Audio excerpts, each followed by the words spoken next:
All right, folks, welcome in to Pickaxe and Roll, brought to you by our good friends over at Superbook Sports. I'm your host, Ryan Blackburn, at NBA Blackburn on Twitter, part of the Mile High Sports Podcast Network, and I'm excited to have a guest on for our first time in a little bit here. Excited to be able to chat with somebody who I really enjoy. His content is always great over at Bleacher Report, does the great Hardwood Knocks podcast. A variety of hosts and a mixing and matching of Bleacher Report folks with Grant Hughes hops on there, Adam Fromo hops on there, Andy Bailey hops on there, but always great to talk to the fantastic Dan Favale over at Bleacher Report. Dan, what's happening, man? Nothing's going on over here. Thank you so much for having me, Ryan. How are you doing? I'm good. I heard from you right before you hopped on that the basketball just wasn't great tonight in terms of the national conversation, in terms of all the good content out there. So hopefully we could spice it up on this little podcast and have a much better time just talking about the MVP race, which I'm sure will be a very really easy conversation for everybody. Nobody's going to have strong takes. Nobody's going to say anything racist. I think this is going to be perfect for us to really break down. Really quick, before we hop into it in full earnest here, what do you make of how polarizing and strong emotional takes have really taken over the discourse for this thing? And why do you think it's gotten to that point? Man, there are so many reasons. I recorded like this incoherent diatribe on why we care about the NBA MVP award so much, because when you look at other leagues, they don't ascribe as much value to that award. And I think there are a bunch of different reasons. One of which is the NBA, the stars are so front facing. They're not wearing helmets. They're not wearing hats. So they're very recognizable and fans become more attached to them. I think this race in particular, we're talking about Jokić potentially winning a third straight MVP award, Embiid finishing as a runner-up for the third straight year. And so that's just inherently pit these two guys against one another year after year after year.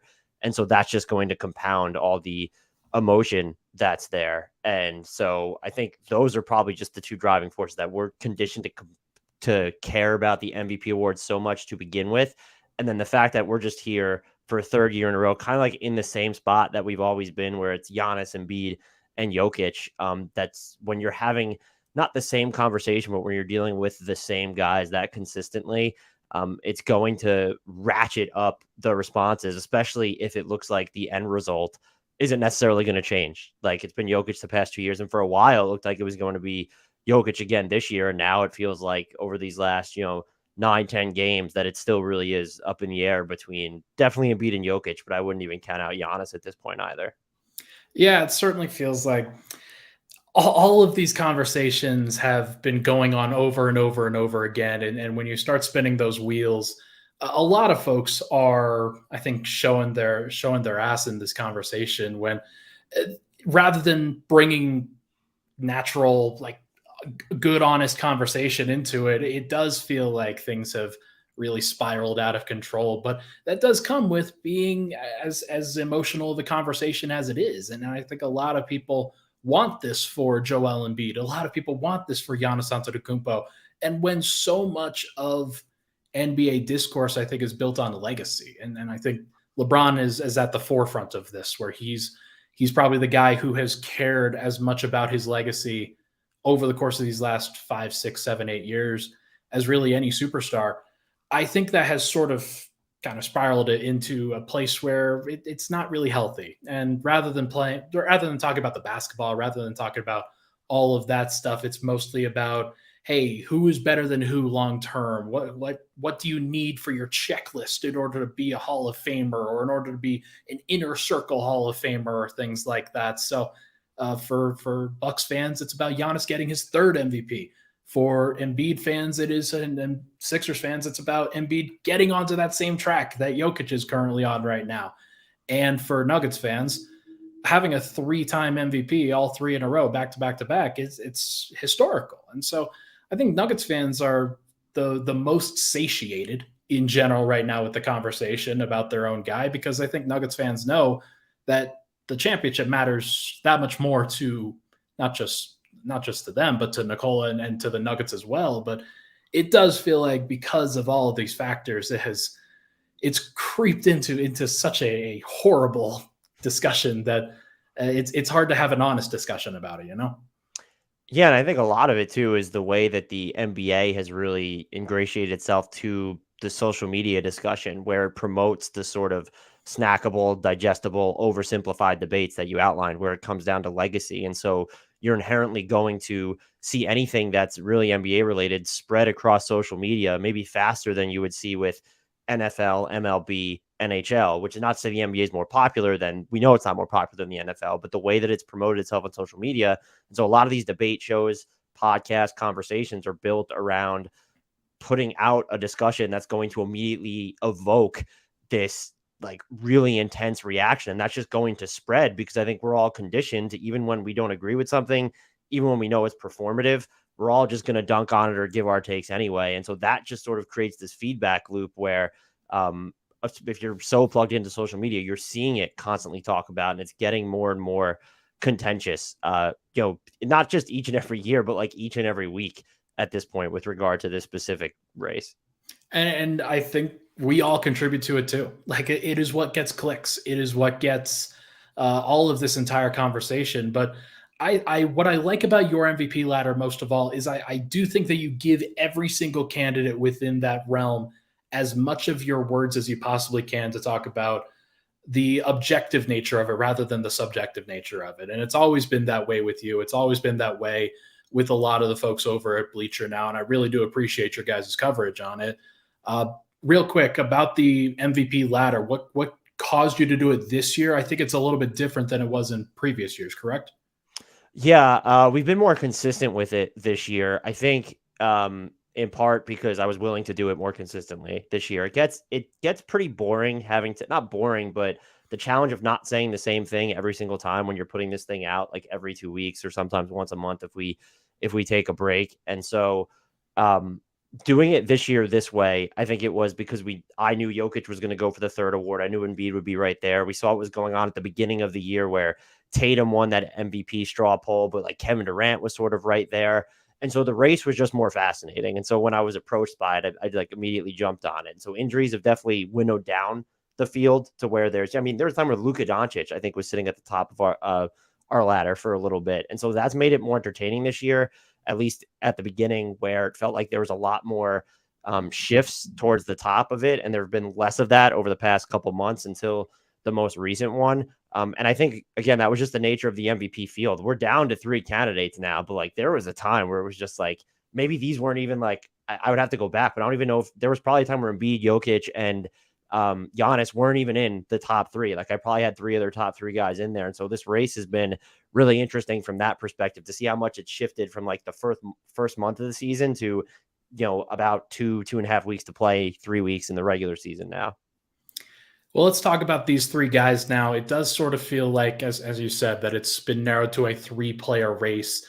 Tatum, I think, with some of the down performances that he's had lately, has really played himself out of it, even like just from a consistency standpoint. And I think with the Celtics kind of also playing themselves out of the top spot in the conference, you can't really make the best player on the best team argument with them anymore. Like it just doesn't really exist. So I think he is just a leader of the engine there, but not necessarily to the degree that somebody like a Jokić is or an Embiid is or Giannis is for each of those teams. And I think that's probably why he's fallen off. Obviously, Luka has fallen off too.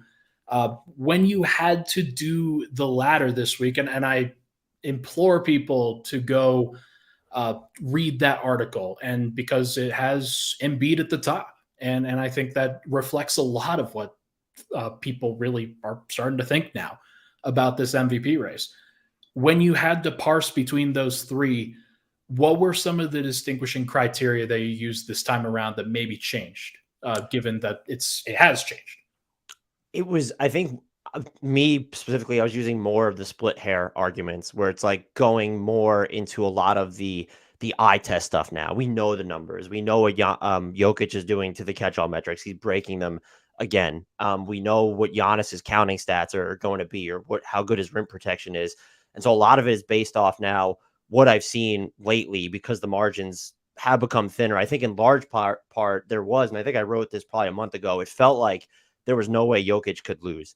It felt like Philly might have been spinning its wheels, and I think Giannis was out at the time. But Embiid just really came alive, and to do what he's done over the course of a schedule that's been pretty difficult for the Sixers of late. And I think the bigger thing, and it actually, all three of them fell into this umbrella. Giannis has not looked the same defensively to me over the past couple of weeks. And then looking at the Nuggets specifically, it's felt like, and this could have been the case all season, you've definitely watched them more than I have, but it just felt like there was more of a, I wouldn't call it a switch being flipped, but there's a noticeable difference to me to how Jokić is defending for large parts of the games and then like later on in the games. And I think it's contributed to some of the points where Denver is either playing from behind or not playing with as big of a lead as they should, that the bench is eventually going to relinquish. And then you have Embiid, where currently the Sixers defense is sputtering its wheels again, and they're just so weird that they're not a better defensive rebounding team. Their transition defense can be awful at points. Embiid contributes to that, but he's also can flip his own switch where like he just looks like the defensive player of the millennia. And I think even when he's chosen his spots, he's just had more erasure to his defensive game over the past month or so. And to do that on top of what he's doing offensively, to where not only is he dominant, but the teams that are supposed to have solves for him, Miami, Boston, Milwaukee, they just don't anymore, no matter who they're throwing at him. And he deserves so much credit for that. And I think I saw, and I have seen that people think like when they look at sometimes how Jokić is playing with his offense, they're always playing with his defense. There's this school of thought that he's trying to help the team discover more about itself for the playoffs, specifically on offense, or if he's conserving his energy or the way he's going to defend more aggressively for later on in the games. That's fine if you want to credit him for that. But then we can't also, I've seen people detract from Embiid for looking like he takes plays off on defense. It has to work both ways here. And so the stuff I've seen, at least over the past month and a half, I've grown more concerned about the Nuggets and Jokic's overall defense. And I've just been more enamored with the play that Joel Embiid has turned in. And this is all with the caveat that even when the Nuggets were kind of crapping it up out of the All-Star break, they're still winning the minutes that Nikola Jokić is on the court. The defense is still better with him on the floor, like during this 2-5 stretch over the 7 games, and his numbers are still just absolutely absurd. And so I could easily see the next MVP ladder being different. I could see myself picking Nikola Jokić at the end of the year. I could even see myself honestly picking Giannis at the end of the year. It feels like, I don't know if this will be reflected in the actual votes, but for people who want to have an honest discussion about this, and I'm not saying that my discussion is more genuine or just higher end than everyone else's, but for people that really want to get into it, it feels like this could be or should be one of the all-time finishes that we've seen to an MVP race when you're looking at the top of it.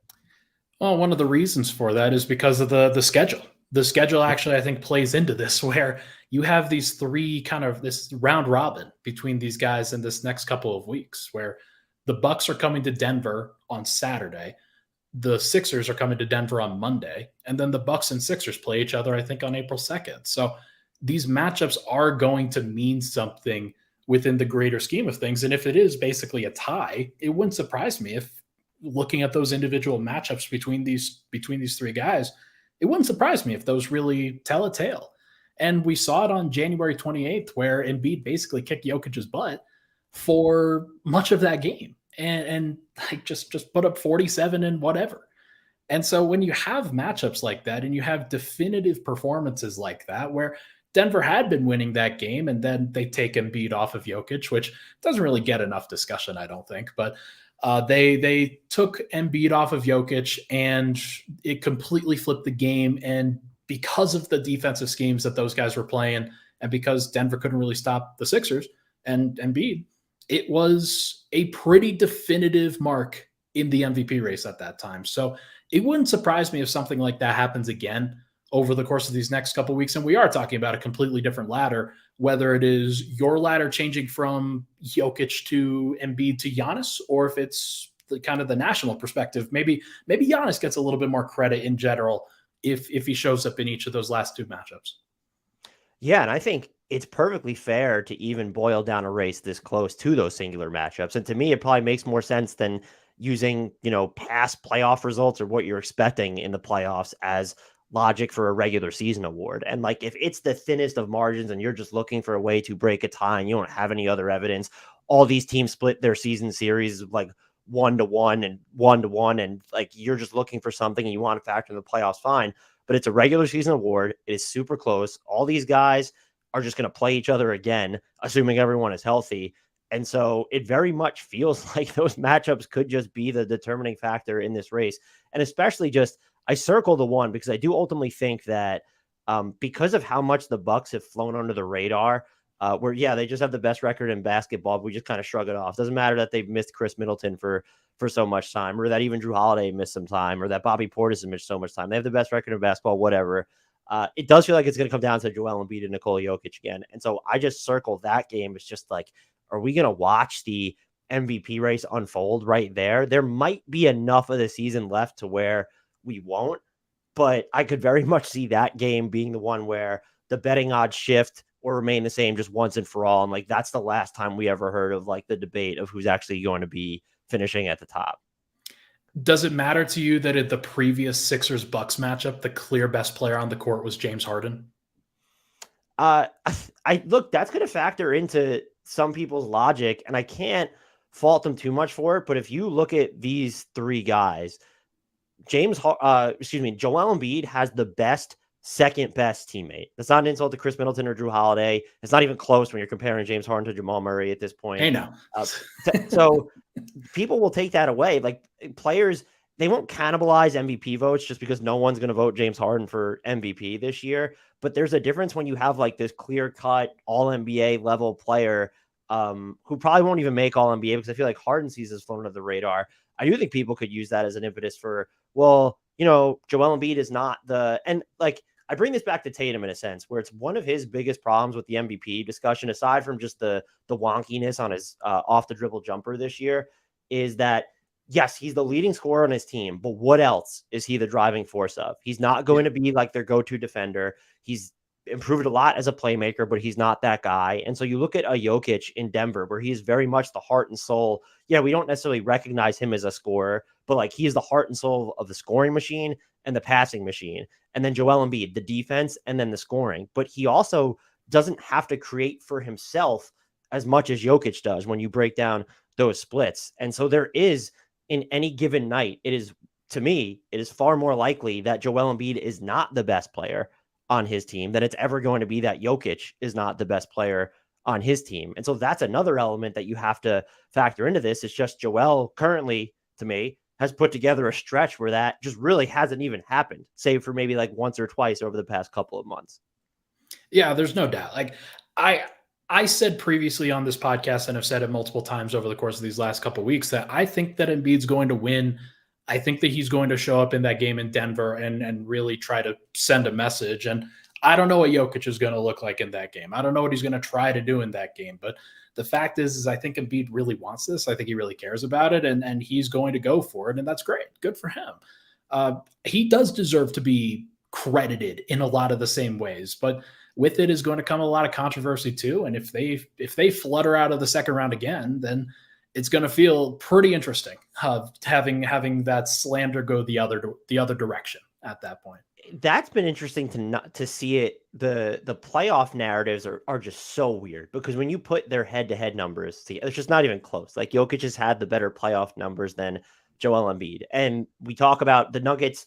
I'm a big believer of the Nuggets defense does need to prove it, but we saw this huge stretch this year where they were like 8th in points allowed per possession. We're going to talk about it. and they were my title pick. I've mentioned this on my podcast plenty of times. Nuggets fans don't seem to care. They get mad at me. I still have the element of I need to see their defense do it in the playoffs, but I also have we also have to recognize the last time they were fully healthy, I know it was the bubble, but they went to the Western Conference Finals. And like Joel Embiid doesn't have like this demonstratively better playoff track record than Jokić, and yet Jokic's playoff track record is used to discredit him in arguments against Embiid, where if you were going to do that, it really probably should be Giannis. I don't know why you would be using it in the context of Embiid. And so that's been fascinating. And you're absolutely right that if he does win the MVP award and we see the Sixers get trucked in the second round, or look, even the first round, depending on how the matchups play out, like if they wind up facing the Heat or something in round one, which is still possible, or even the Knicks, like that's not necessarily a matchup that they're guaranteed to win. And people don't remember matchups is the other thing. Like they don't remember the context of these series. They look back and circle, oh yeah, Jokić lost in the first round. Never mind that he was just missing the second and third best players on his team was going up against the eventual champion. It's just, no, that's when Jokić lost. And so like people don't remember the context of that. And so it could maybe be a 7-game epic without James Harden. Maybe he injures his hamstring, or James Harden is shooting like 1 for 17 across the entire series, but people are just going to remember like the actual moment when you were eliminated. It's, it was the first round or it was the second round. So yeah, I think, and look, Jokić has won 2 in a row. And so I absolutely think it's fair to say that even before he won his first MVP, I think it would have been fair to say that he doesn't really care about this stuff. That's not the demeanor that he's ever given off. But certainly now it does seem like, I don't know. I feel like calling what the Nuggets have done a form of self-discovery is probably too flattering for what they've been going through lately. That being said, I do think it's believable in the sense that, yeah, of course, Joel Embiid wants this more. Like how many times has he finished runner up and he hasn't won the award yet? He should absolutely want it more than Jokić does. So we'll see how it boils down, but great discussion on that, where I think that this is going to shift, or it may not. And maybe Embiid just continues to go off and in those matchups just really hammers home that point that he should be the guy. But either way, should be very interesting. Tell you what, let's take a break. When we come back, we are going to discuss the Denver Nuggets defense. Lo and behold, like we've got some takes there for sure. But first, this podcast, as you know it, everybody, it's brought to you by our good friends over at Superbook. You don't need to find a pot of gold to strike it rich this March for March Madness. Instead, you can win money on your tournament wagers with Superbook Sports. Superbook features the best team of odds makers in the business, so they're the safe bet when it comes to sports gambling. You have a direct line to their experienced staff behind the counter in Las Vegas. They also have one of the most extensive betting menus around, so no matter what you want to wager on the coming tournament line, Superbook is sure to have it. Download the Superbook Sports app right now and start winning today. Visit superbook.com for terms and conditions. Gambling problem, call 1-800-522-4700. We'll be right back and Pickaxe and Roll. And we're back. Pickaxe and Roll. Ryan Blackburn here with Dan Favale of Bleacher Report, who does the Hardwood Knocks podcast. Nuggets fans, make sure to check that out. They give a lot of honest discussion about the Nuggets, and I do really love the interactions that you have with my guy Miroslav over there. He's always a fantastic contributor. I'm sure Connor and CT are over there as well. So make sure to go check out Hardwood Knocks. They do a great job, especially with the numbers aspects of things, but not too deep in the numbers. You still have the eye test narrative that you can pull out every now and then and join like just about every single debate show that seems to be doing it right now. But either way, let's now discuss a very nuanced topic, the Denver Nuggets defense right now. I've got some numbers for you, Dan. Are you ready for the numbers? I am ready. Hit me. All right. Cleaning the Glass has the Nuggets as a 114.9 defensive rating, which ranks 18th. The range from 11 to 18 is all in the 114s. So it is not like Denver is so far like removed from that they couldn't again rise up to be above the 15th kind of cutoff line. But it does sort of seem like Denver is trending in the wrong direction, where you think you have to be an elite defense in order to win a title. I think there's only been one time when a team has been below 11th in defensive rating in NBA history and actually won a title. The Nuggets are probably not going to be 11th. They're probably not going to be top 10. They never have really had that defensive mentality before. And I'm not surprised that they are at this low point where they were even worse before, at least from a ranking standpoint. But there was a stretch during the middle of the season. If you look at the stretch in the middle there, defensive rating from December 8th to the All-Star break, which was 35 games, the largest sample size of these. And they were seventh in defensive rating. They were 27th before that and 23rd since the All-Star break. They've been 23rd, and it hasn't looked great. It really hasn't. And I'd be the first one to admit that you're right. That Jokić, his defense has not reached the level that I think should be reached at this point of the season. But again, Denver, they clinched their seeding. They are not really, like, they're still working on it, but it's basically done as long as they don't screw around any more than they already have to. And as long as they win basically 5 more games, then they'll be in. However, I'm curious to hear your thoughts on this from a defensive rating perspective. Which of those numbers do you care about the most? Is it the 27th, the 7th, or the 23rd? Obviously, the 7th is the largest sample size there, but it is in the middle of the season and may not be indicative of what they will be in the playoffs. I actually do read more or value that sample size more just because it is larger. And I think it represents, even when you start to dig into the details and you see, okay, like they did get lucky on opponent 3-point shooting during that stretch. I do think it represents their ceiling. And what still is their ceiling when you look at when you have their top 6 guys and the different lineup combinations that you can run where mixing Bruce Brown in and out. Like that looks like a team where you can have, if you want to, 3 that I would call net positive defenders on the court at all times around Jokić, and then one of Porter or Murray, if that's the route that you actually want to go. I also look at during that stretch, and there's an element of randomness and small sample size theater here to what they were doing in crunch time. But if you actually go back and watch those games, I'm not going to credit them a ton with how poorly opponents were shooting from 3, but there's definitely like a different level of aggression and just execution when you're looking at the speed at which they're able to process and guard defensively when it matters most. And that's a lot of it. A lot of it's statistical, but a lot of it is just does feel anecdotal, where if they are able to hit that gear when it matters most, like that's what you want to trust for the playoffs when you're going to be in nothing but high leverage moments.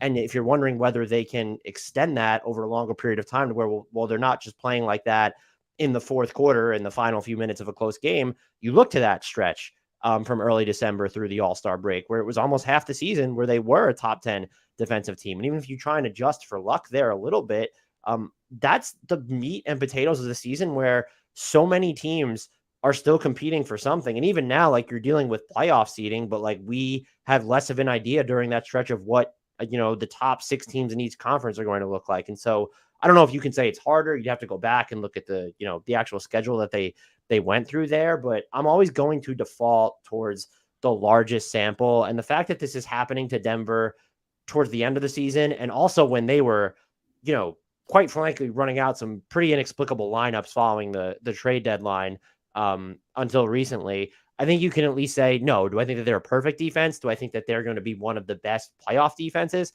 Absolutely not. But I look at how poor they were to start the year for those few games, but how poor they've been now mostly. And it does feel like that's not necessarily their normal. The answer, this is it's a cop-out, but it lies somewhere in between. But that's like the ideal outcome, is you would rather be like, I think they're better, the way to put it, than where they are now, which is 18th. I feel like that's sort of been deflated by this most, like you said, you mentioned how close the numbers are when you're looking at 18, like through some of the early top 10 defenses.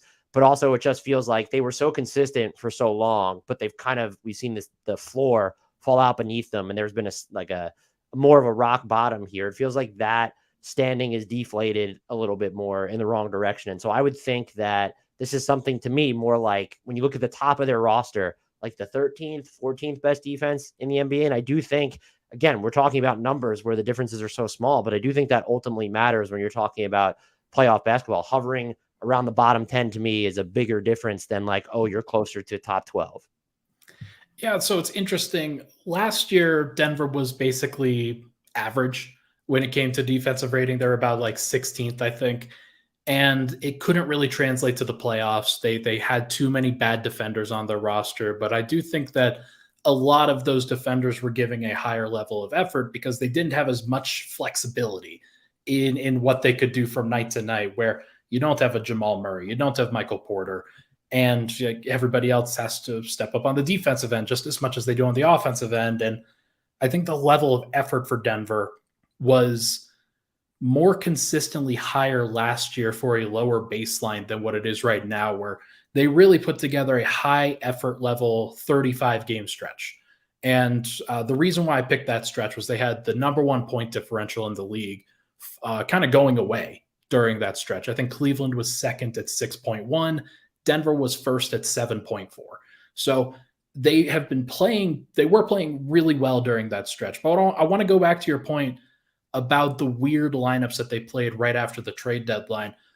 Can you expand on that a little bit in terms of what you were seeing just from the outside, like different combinations that you liked or didn't like, and kind of how that affects the picture? Lineups I did not like were basically any 3-guard combination that featured Reggie Jackson. Just did not feel like a good move there. And I know they got away from that recently. I don't understand why it took so long to get Christian Braun back in the rotation either. And a sticking point for me was also that I know backup 5 was a need, but it was interesting that they skewed so far towards offense in their search for a backup 5 to a point where I think Thomas Bryant has had 2 DNPs since he's been in Denver, is averaging something like 11.7 minutes per game. And so that looks like he's had some really nice moments there. And you don't need too much of a backup 5 when you have Jokić, but like, I didn't understand the logic there. And then some of the front courts that involve Jeff Green, like I would rather see them downsize and be like, hey, let's go Jeff Green and Aaron Gordon, just a boatload up front. And so part of me felt like they were experimenting, but Michael Malone was experimenting in the wrong direction is what it felt like. And then there was I talked about this with Miroslav, and he had, I'm not covering the team enough to get into, does Michael Malone just not trust Michael Porter Jr.? But I guess that seems like a narrative in Denver or something to cover. Is like, just kind of weird that Michael Porter Jr.'s minutes can be so all over the place. And Miroslav was telling me that a lot of people just think that he doesn't trust Michael Porter Jr. in higher leverage moments, or maybe trust his defense or trust his offense enough to offset some of his defense. And so I understand there's value in going through this then and now and trying to figure out your depth or your rotation now prior to the postseason, but it's also something I would have liked to have seen them been more aggressive experimenting with before the trade deadline, when you still in theory had an opportunity to kind of address what are your biggest shortcomings. But it felt like we kind of knew what their biggest shortcomings were going to be anyway. And they didn't really, I know they were limited in what they could actually do at the trade deadline, but they still just skewed the opposite direction. And so I found that morbidly fascinating might be the best way to phrase it. Yeah, we thought that Thomas would provide a little bit more offense even than he has. And the fact that the offense hasn't really translated to anything helpful. Like he's had multiple, like I think one of the last games that he played in, they had like an offensive rating of about 50 while he was out there on the court. And that's tough. That's a tough way to survive in the NBA. And especially now where so much of those minutes without Jokić, they really matter. And you want to put those guys into a good position to succeed. But it's really hard when the backup that you get for your offense isn't really delivering on the offensive end. So it's something that I don't think that they really foresaw. They were hoping to get at least a little bit of an advantage during the regular season. I don't think that Thomas Bryant was ever really a playoff caliber addition, but not having Zeke Naji, he just came back this last game, looked pretty decent on the defensive end, switching up and down and doing all those things. That'll be pretty helpful. But in general, the numbers with Nikola Jokić and without Nikola Jokić, obviously those are, I think, affected by having KCP and Aaron Gordon and Bruce Brown and guys like that. But he also plays with Jamal Murray, who hasn't had a great defensive season. He also plays with Michael Porter Jr., who has had a better defensive season than I think a lot of people give him credit for, but still can be a little bit spacey at times. So the numbers are the numbers. And with Jokić out there, they are competent on the defensive end. And with him not out there, they are horrible. And I think when you're talking about playoff fixes, then that's got to be the thing that Denver addresses the most, is making sure that they don't hemorrhage points when Jokić is off the floor, because it's already going to be hard enough to defend when he's out there. Yeah, and I mean, you mentioned the Zeke Naji absence, which was big, but that's been like another oddity. Is like I remember them trumpeting him coming into the regular season about how much of a leap he made, and then he began the regular season like out of the rotation, and so I can never quite sense how Michael Malone is feeling about anybody outside of the top 6 players on this roster. It's just something I've never been able to get even a semi-firm hold on.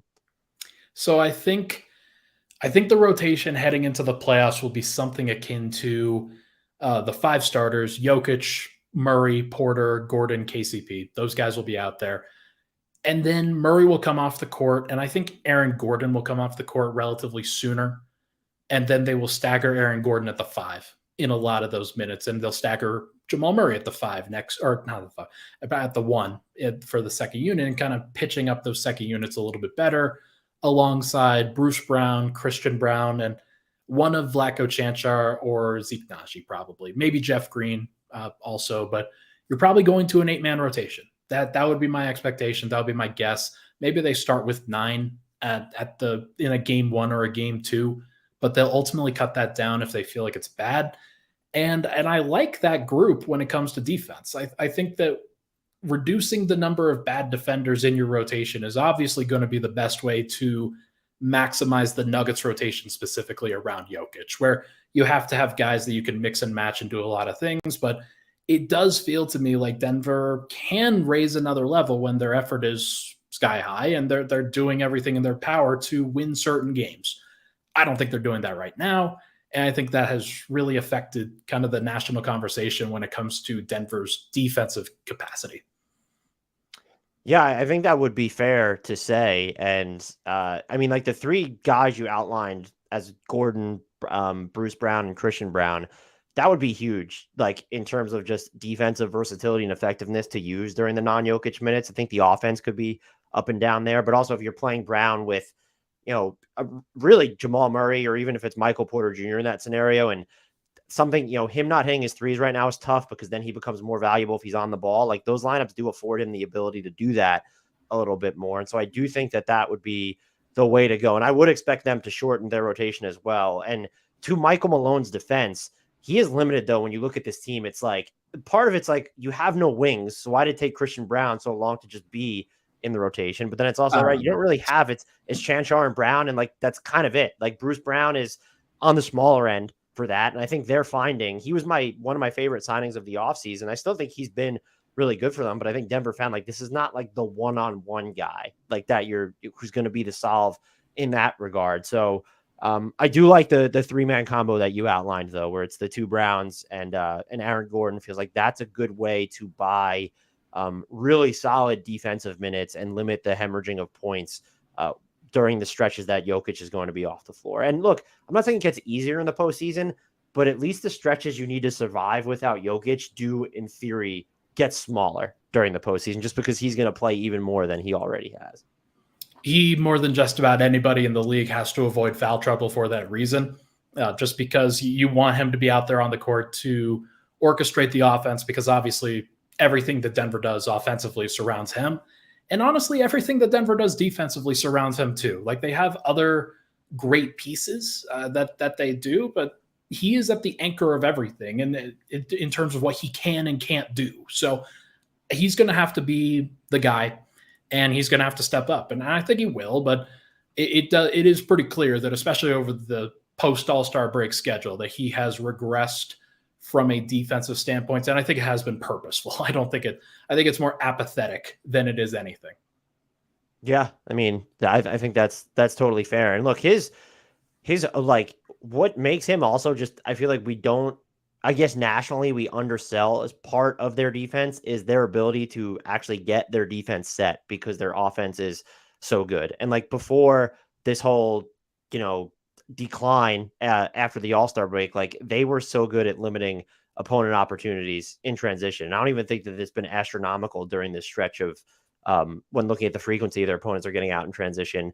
It hasn't been just absurd. Yeah, it hasn't lately. They're still second in the frequency with which opponents get out in transition. And so that's he's a part of that. Like they've been a team that I think you could argue is like being outside the top 10 of defensive rebounding is just like inherently weird. But I guess you look at the other players on this roster and all right, it makes sense. But that's a big part of what they're able to do is their offense is so good. If you're able to get your defense set, you at least give yourself a fighting chance. And I do think that's why if you go through like their top lineups, they're all like, even for the season after, they're really, really above average defensively to bordering on elite when you look at their defensive ratings. I don't know if that means that they're playoff proof, but I do think it represents a ceiling of, okay, this team at full strength is not one of the, 7 to 10 worst defensive teams in the league.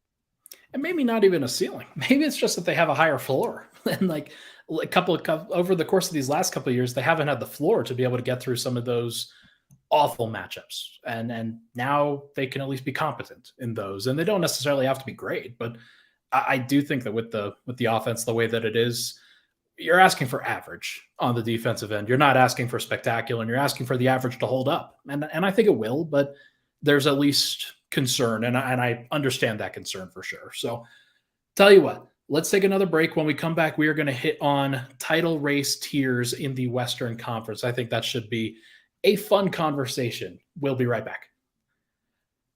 All right, we're back. Pickaxe and Roll, Ryan Blackburn here, joined by Dan Favale over at Bleacher Report. Make sure to go check out all of his work. Make sure to go check out the Hardwood Knocks podcast as well. Guys do fantastic work. Let's go to the Western Conference title race. This is one where you've heard a lot of national conversation, heard a lot of people asking, hey, who's actually going to come out of the West? Can you really trust Denver with where their defense is at?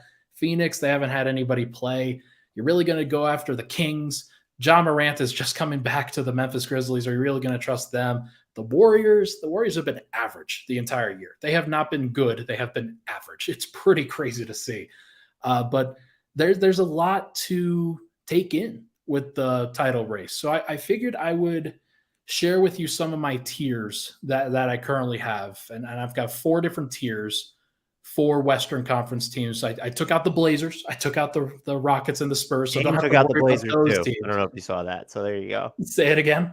Dame took out the Blazers too. I don't know if you saw that, where he was just I can't get the Blazers. They just wasted the best season of his career. Just so he was just basically like, as you could see, we're not going to make the playoffs. He's like, we're out of 10th. We've lost 6 in a row, whatever it is. And to just hear him say that was just very sobering and sad. But I digress. I mean, that's crazy. It's not great. I feel bad for him, man, because like he is spectacular, and he cooks Denver every single time, and loses to Denver every single time. So it's tough. So is what it is. But I'm taking them out. I'm taking the Spurs and the Rockets out. I've got 12 teams in my 4 tiers, and we'll start at the bottom. And I think this is the pie in the sky tier. It's mostly going to go by standings, but I do think that there's some rhyme and reason to it.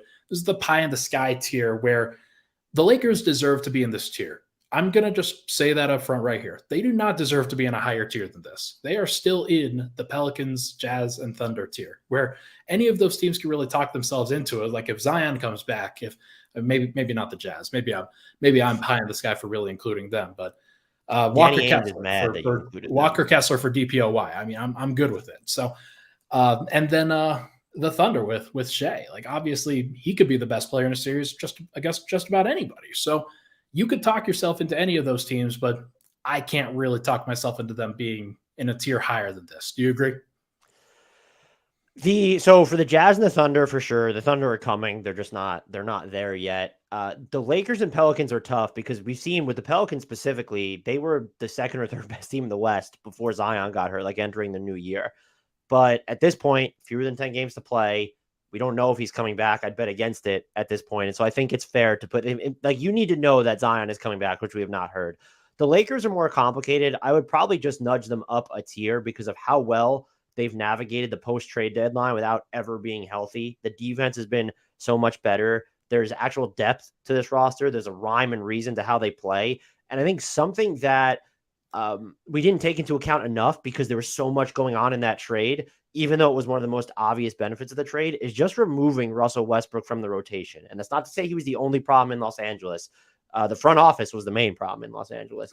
But removing him allowed the rotation to make so much more sense, even when it wasn't at full strength. And so if you add LeBron to this, and the Lakers did say they expect him back this season, I wouldn't bump them past tier 3, but I do think that they are, knowing what we know about the Thunder, the Jazz, the Pelicans, and then what we've seen from the Lakers post-trade deadline.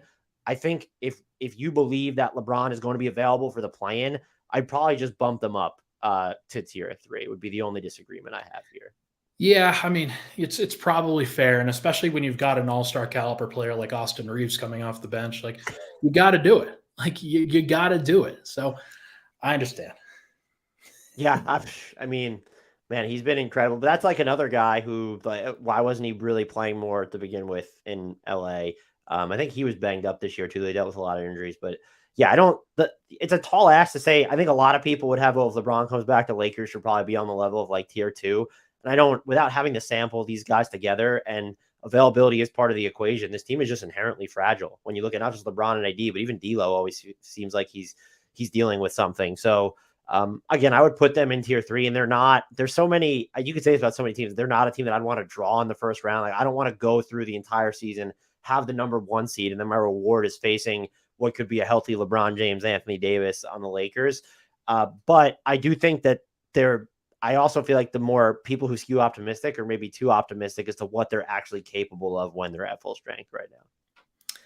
Some Nuggets fans feel the way that you do, and some Nuggets fans just want the smoke. They want retribution for 2020 and in the bubble year, and they want to stick it to a franchise that is low at this point. So, I can understand that for sure. But it is a split decision in Nuggets land, I will say.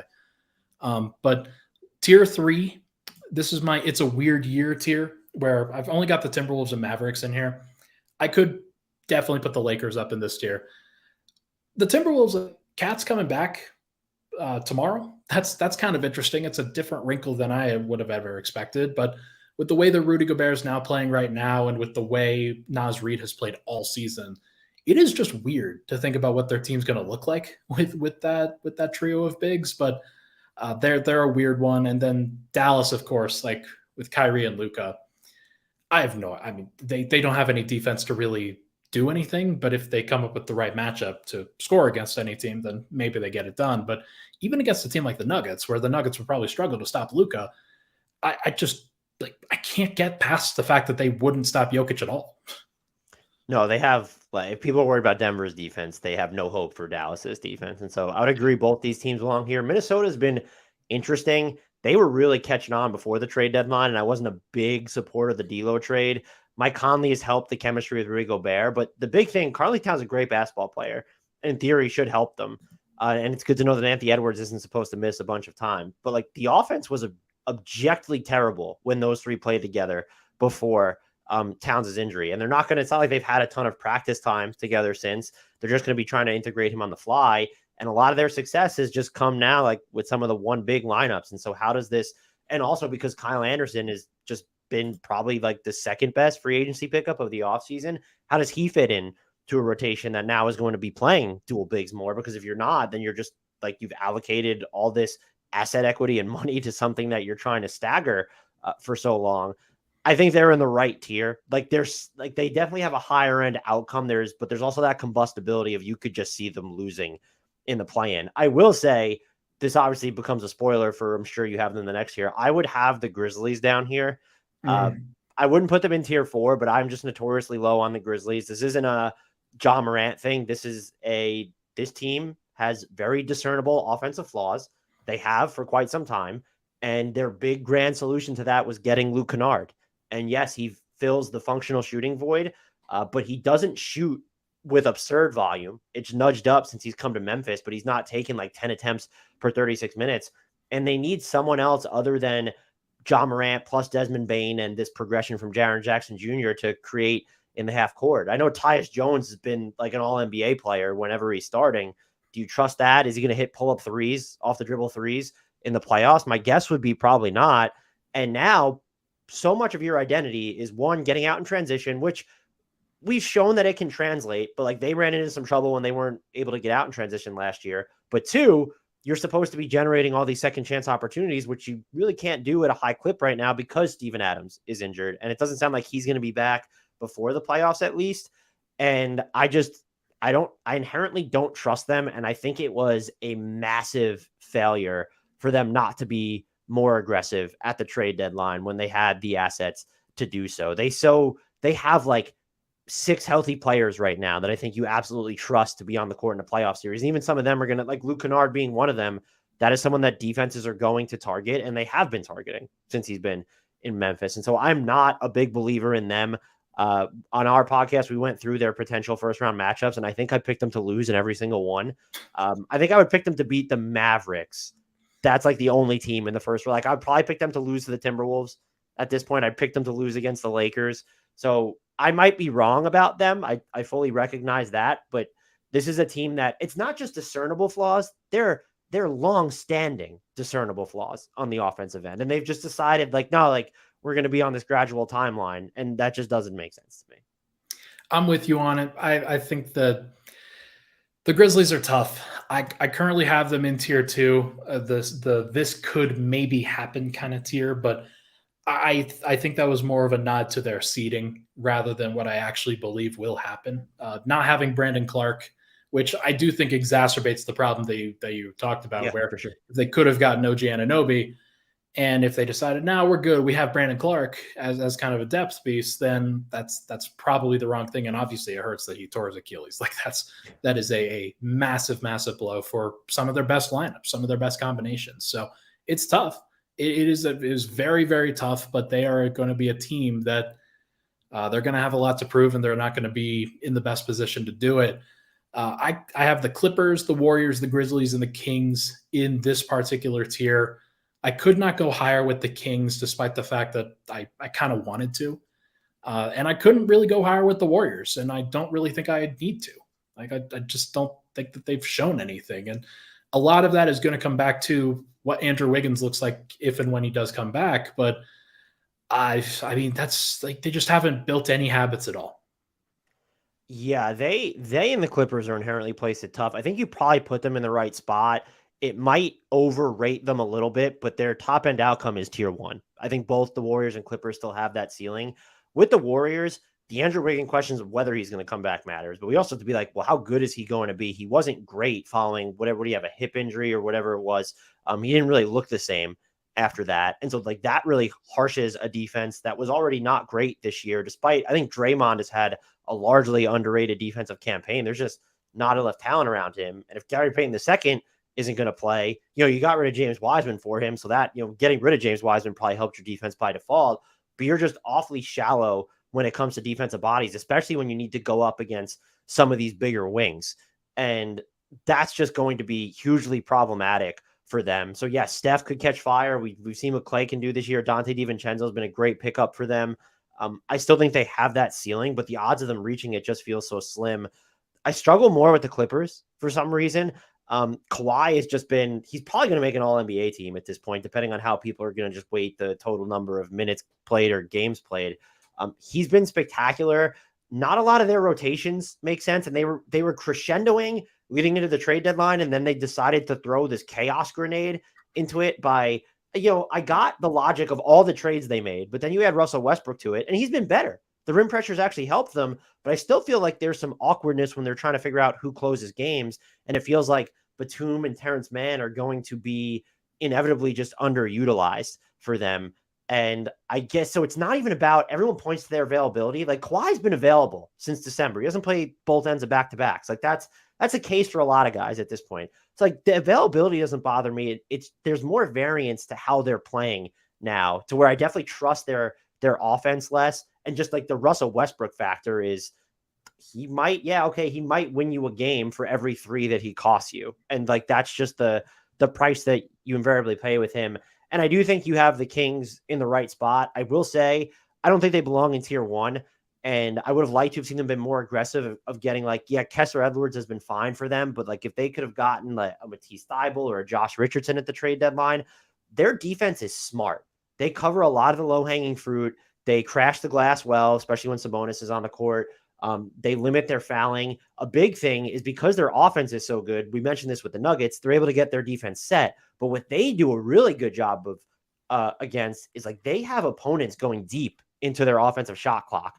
I think it's only the Heat have a larger share of their opponent's shots coming inside 7 seconds of the shot clock. That's a big deal. And so if they just had a little bit more talent, whether it was an improved backup 5 rotation, even though Chimezie Metu and Trey Lyles have helped hold down the fort recently, but just like a slightly better wing, someone better than Kessler Edwards. Doesn't need to be OG Anunoby and Mikal Bridges, but like somewhere in between, a Josh Richardson, maybe even a Jay Crowder. I think they would be a lot more dangerous, but I do think we've seen fan bases, and I think the Lakers fan base, I have no evidence of this, but they seem to be the champions of, well, if only we get the Kings in the first round. It's not going to be that easy to beat the Kings. Like it's just not going to be that easy. So I think you have them in the exact right spot.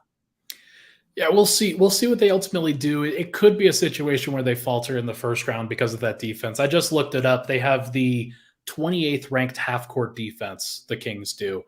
And that's obviously really, really tough. The only teams that are below them on that spectrum are San Antonio and Houston. So I will say they have like one of the best defensive shot profiles though, and they've just been getting I know they're wide open. They've been getting slaughtered from mid range, I believe, and so that might hold up. And if you're going to go up against Phoenix, like you're going to get absolutely annihilated in the playoffs by that. But I think they don't have a much higher defensive ceiling. I just think they're more fundamentally sound on that end than a lot of the numbers show at the moment. Do you think that the Warriors can push for tier 1? I know that they could still win a championship, but I can't really get behind it. Every time somebody tries to talk me into it, I'm like, but they haven't even won double-digit games on the road. What are we doing? I don't know. You can't put them in tier 1. If they had ripped off, we've all been waiting for them to rip off that stretch of 20 games where they just look like what Milwaukee did once Chris Middleton came back, and they're just 22-3 or whatever it is since then. The Warriors have never had that, and it's even since Steph has come back. We've seen the road stuff come back to bite them, and so could they win a championship? Yes. If you want to give them, if you're putting them in tier 1, it's just they have Steph, Draymond, and Clay. They won the championship last year, and we're going to really weight benefit of the doubt here. I just don't, this season specifically, they have not earned the benefit of the doubt in any regard. Yeah, it's too bad. Not too bad for me, but is what it is. Tier 1, I've got the Suns and the Nuggets in here. I wanted to put the Suns in a different tier because but I can't, because they have Kevin Durant, and because if Kevin Durant comes back, and you already have Devin Booker and Chris Paul and DeAndre Ayton in a situation where they've already given a team like the Nuggets issues. If the Suns are a team that you could realistically pick against every single team in the entire Western Conference, then I think they have to be in tier 1. And the Nuggets are obvious. I think that the Nuggets should obviously be in tier 1 because they are the only team that has really separated themselves in this conversation throughout the entire year, despite the fact that they've gone through their own lulls, their own ups and downs on the defensive end, obviously, that we've talked about. But in the end, the Nuggets probably still have the best player in the conference, and that matters. Yeah, I think this is right too. We haven't seen enough of how KD fits with Phoenix, but he fits everywhere. And I think the big difference maker here, well, two of them, is that the Suns said he'd be playing right now if this were the playoffs. And so this isn't a matter of, will he even be available when the playoffs come? And we watched him just come back from an Achilles and still be a top 5 player in the league. And so that combined with the scalability of his offense and the fact that I think this is underrated, him playing alongside Devin Booker is actually just so much easier than him playing alongside James Harden or Kyrie Irving, because Devin Booker is, when you talk about scalable perimeter superstars in the NBA, I think the 3 names that should come up first are Steph, KD, and Devin Booker. And now the Suns just have 2 of those guys floating around on the perimeter for them. And so their offense is going to be terrifying. Do they have enough defensive depth? I think KD's been good on that end this year. I'd like to see them go small with him at the 5 a little bit. Ayton is might be the most important defender in the NBA right now because the Suns decided he could anchor a defense without Mikal Bridges. And it's, can you get enough minutes offensively from Torrey Craig and Josh Okogie to justify playing them high leverage ticks against what are, going to be really good teams in the playoffs. So I think they're in the right tier, even though we haven't seen enough of them, because they have just 2 of the best offensive players in the league who are not just great offensive players. They're great offensive players who are able to play off everybody else and in the larger context of offensive ecosystems. Denver would probably have KCP guard Devin Booker and Aaron Gordon guard KD for obvious reasons. They'd probably have Michael Porter on Josh Okogie or Torrey Craig, but I honestly feel okay about Michael Porter switching off. Nobody can feel great about anybody switching on to KD, but the one thing that Michael Porter does really well is he's big and he's tall and he can contest, especially for guys that want to pull up, and KD's just going to want to pull up a lot of the time. So I don't think that it's going to be a tire fire if those 2 teams match up. And I don't think they're going to play Michael Porter off the floor in a lot of the ways that they played in 2021, where Michael Porter admittedly hurt his back while tripping over Facu Campazzo in game 1 of that playoff series. So that is a potential issue there, but I think that's probably a pivot point that goes Denver's way more than a lot of people realize nationally. So it's going to be interesting to see how those 2 teams match up. If you had to pick it, Suns or Nuggets in a 7-game series where Denver has home court, what would you pick? I go Denver in 7. And like you meant, they've been so good at home all year. I know having rest days in between might not give them as much of a home court advantage, but we have to go with the larger sample here, the team that has just more continuity as well. And it's just like the West is a mess right now. I think you have the two right teams at the top, but at this point, one, the Nuggets were my title pick, so the stubbornness in me is just going to default to the Nuggets anyway. But it's why wouldn't we just go with, are we really going to read so much into like sort of this infinitesimal post All-Star break stretch when they've just been one of the two best teams in the league for the entire year? And so I'm definitely going to default to that. That would be, though, probably one of the more, there's a lot of fascinating chess matches that could take place in the Western Conference. That would be one of the more intriguing ones, though, for sure. I think I would pick that too. It's going to be a war, though. Like having to defend home court in a game 7 against KD and Devin Booker is scary. It's a scary, scary thing for a team like Denver and for Nuggets fans that want to taste that success so badly. So it'll be really cool if it were able to happen. If they were able to get to the finals against whether it's the Celtics, the Bucks, or the Sixers, because I think that's probably the 3 teams that you handicap there. Would you pick the Nuggets over any of those teams? So my preseason prediction was Nuggets over Bucks in the finals, and it's ironic that I feel the least good about them beating the Bucks of any of the other 3 teams. I feel pretty good about them beating Philly. I guess Boston's interesting because they have just so many perimeter players that can make life hell on the Nuggets, but there's too much variability, like self-inflicted variability in the Celtics offense where they go through these turnover stretches or they're just not getting to the rim at all, or Jason Tatum's been shooting like sub 30% on off the dribble jumpers all year at this point. And so, yes, it would be, they don't necessarily have the best defensive personnel to go up against them, but there's just been so much variance in their performances that I look at the Bucks and they're just this machine. And especially defensively, like if there's going to be a team that I think slows down Denver's offense, the Bucks feel like they have the personnel that would be better equipped to do that. And again, I think people might pick Boston there as well. I get it on paper, but in practice, based on how the teams play, I would be most worried about Milwaukee. It's interesting because Nuggets fans, I think, feel the best about a Milwaukee matchup because they feel like they can slow down the Bucks at least a little bit in the half court, because they're not going to, like, if Jokić is going to have to space out to Brook Lopez, then that is what it is, and he can do that. But Aaron Gordon feels like a pretty good matchup against Giannis. Whether MPJ can match up with Chris Middleton or not remains to be seen. But I think Denver... And that's the difference, by the way, is that the half-court concerns for the Bucks, they're 4th in half-court offense since Chris Middleton came back. And so, like, the concerns about their half-court offense are fair, but, like, he's just, like, this huge... Like, you have Drew and Giannis and Chris Middleton. It's just the math somehow starts to not work out because all of a sudden you have these 3 guys and a ton of space within which that they could work. Yeah. And I do think that Jamal would really struggle with that Drew matchup. That would be a tough one when it comes to having to both defend him and score against him. That would be one where if those two matched up in a playoff series, that would be pretty interesting. But either way, Dan, you've been fantastic on the show. I really appreciate all the insight on everything with regard to the Nuggets and the title race. Thank you so much for hopping in, and thank you so much for being so gracious with your time. Where could the people find your work, and are you working on anything right now that you want people to check out? I'm always working on projects for Bleacher Reports. They can check me out there. Twitter handle's on the screen at Favale. And check out the Hardwood Knocks podcast if you like seriously unserious coverage of the entire NBA at large. I love it. Michael, hit that outro music. Folks, that is going to do it for this episode of Pickaxe and Roll, brought to you by our good friends over at Superbook Sports.